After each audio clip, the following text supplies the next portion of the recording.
चुनावी रणनीतिकार प्रशांत किशोर ने 28 जून को बयान जारी करते हुए आरजेडी सांसद मनोज झा पर तंज कसा। कहा कि आज जो टीवी पर राजनीतिक दलों के नेता बयानबाज बने हुए हैं, उनके आकाओं के आका बैठकर हमसे सलाह लेते रहे हैं कि हम कैसे चुनाव लड़ें। उनकी बातों पर जवाब देकर उनको जरूरत से ज्यादा सम्मान देना नहीं चाहता।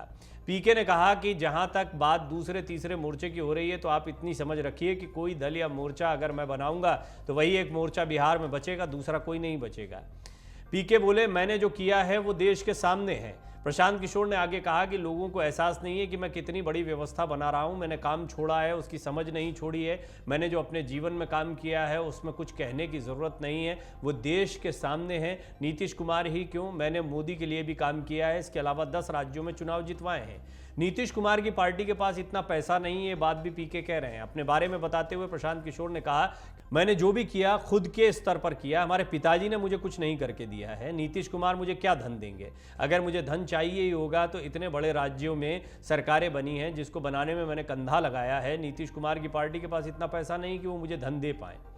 पीके ने यह भी कहा कि मैंने जो काम किया है डंके की चोट पर किया है, अपनी समझ और अपने ज्ञान से किया है। मैं जो काम करता था उससे पूरे देश में इस विधा को खड़ा किया है। इससे पहले उसके बारे में देश में कोई जानता भी नहीं था कि ये भी कोई विधा है। इन्हें राजनीतिक सलाहकार के तौर पर राजनीतिक रणनीतियाँ बनाना, चुनाव जितवाने की रणनीतियाँ बनाना, पर यह सच बात है कि एक कन्वेंशनल तरीका हमारे यहाँ चुनाव लड़ने का होता था। प्रशांत किशोर के आने के बाद में ये चीज़ें बदली। ये प्रधानमंत्री मोदी का भी विजन था। जब उन्होंने पहली बार चुनाव लड़ा था तो इन चीज़ों को उन्होंने तवज्जो दी थी और प्रशांत किशोर इसके बाद में चर्चा में आए थे।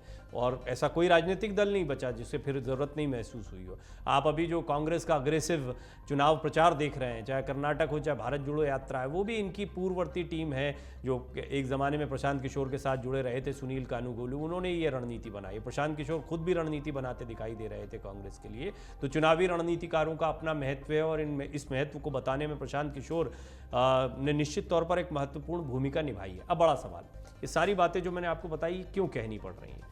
दरअसल अब वो एक राजनेता है और राजनेताओं के ऊपर करारे हमले होते हैं जो कि जनता दल यूनाइटेड की तरफ से किए जा रहे हैं, कई अन्य दलों की तरफ से किए जा रहे हैं, जिनके विरोध में आपको प्रशांत किशोर बिहार में दिखाई देते हैं। और ये बहुत तीखे होते हैं, आपको पता है राजनीतिक हमले बड़े तीखे होते हैं। तो इन हमलों का जवाब देते हुए वो चाहे प्रवक्ता उनके विषय में कुछ कहते हैं, उनके मोर्चा बनाने के विषय में कुछ कहते हैं, तो फिर इस पर अपनी बात को प्रशांत किशोर रख रहे थे कि इनके आका के आकाओं ने हमसे सलाह ली है चुनाव जीतने के बारे में, इनकी बातों पर हम क्या जवाब दें। आज देश में 20,000 से ज़्यादा बच्चे इस तरह के काम को कर रहे हैं, यानी जो काम खुद प्रशांत किशोर करते थे।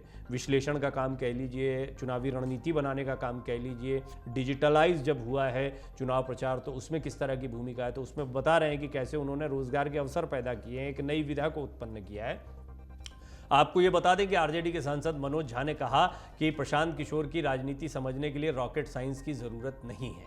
अब ये एक पॉइंट था उनका कि वो कोई ऐसे बहुत जादूगर नहीं है राजनीति के, तो इस पर प्रशांत किशोर अपनी टिप्पणी कर रहे थे। अब एक बड़ा महत्वपूर्ण सवाल है प्रशांत किशोर को लेकर ही। प्रशांत किशोर अब राजनीति के मैदान में उतर आ गए। दोनों ही पहलू हैं। देखिए, एक होता है खाटी राजनेता जो ज़मीन से जुड़ा हुआ था, जैसे मुलायम सिंह यादव रहे, लालू प्रसाद यादव, नीतीश कुमार हैं, प्रधानमंत्री मोदी हैं, और बीजेपी में आपको ऐसे कई बड़े नेता दिखाई देंगे जिन्होंने ज़मीन पर सियासत को किया है। फिर आपको ऐसे नेता दिखाई पड़ते हैं जिनको कहा जाता है कि वो कुछ बड़े नेताओं के साथ में होते हैं और उनको बड़े मौके मिल जाते हैं। मैं इस लिस्ट की तरफ नहीं जाऊंगा, लेकिन एक तीसरा वर्ग भी पैदा हुआ और प्रशांत किशोर का बिल्कुल कहना ठीक है। ये है राजनीतिक रणनीतिकारों का एक वर्ग। प्रशांत किशोर जिसके साथ में गए उस ज़्यादातर लोगों को, ऐसा नहीं कि सबको फ़ायदा हुआ, लेकिन फिर भी जिनके साथ में उन्होंने चुनावी रणनीतियाँ बनाई, उन्होंने सीटों को आइडेंटिफाई किया, जो योजनाएं बनाई, जो प्रेजेंटेशन दिया, जिस तरह स्टेप बाय स्टेप बढ़ने के उन्होंने मंत्र दिए अलग अलग राजनीतिक दलों को, सबको फ़ायदा हुआ। क्या ममता बनर्जी, क्या आम आदमी पार्टी, क्या बीजेपी, क्या जनता दल यूनाइटेड के साथ तो वो राजनीति में आ भी गए थे, महत्वपूर्ण भूमिका में भी थे, लेकिन बाद में फिर दूरियां हुई। कांग्रेस के साथ भी जाने का विचार उन्होंने किया। अब वो अपनी खुद का एक संगठन बिहार में चला रहे हैं। बिहार से आते हैं तो प्रशांत किशोर का पहला मन यही था कि वो बिहार की राजनीति में सक्रिय हों। सक्रिय राजनीति में आने का मौका भी उनको बिहार से ही मिला।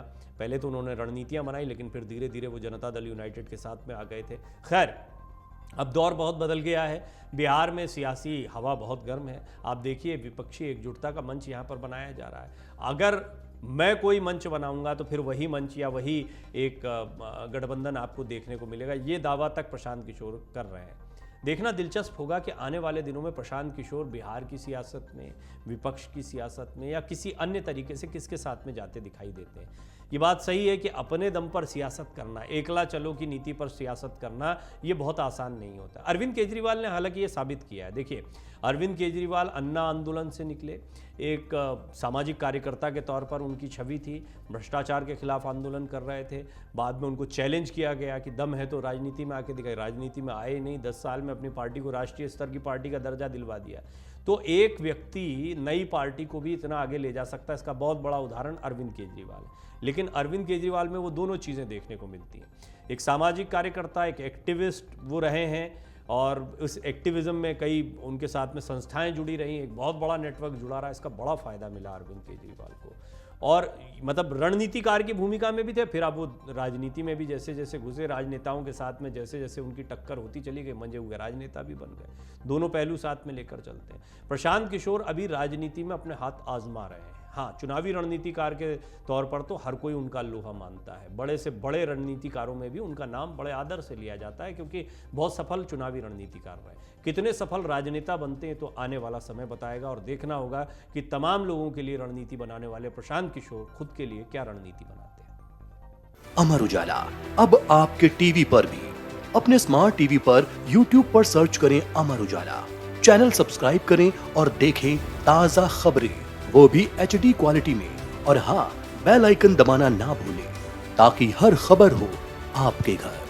अमर उजाला, निष्पक्ष, निर्भीक, निरंतर।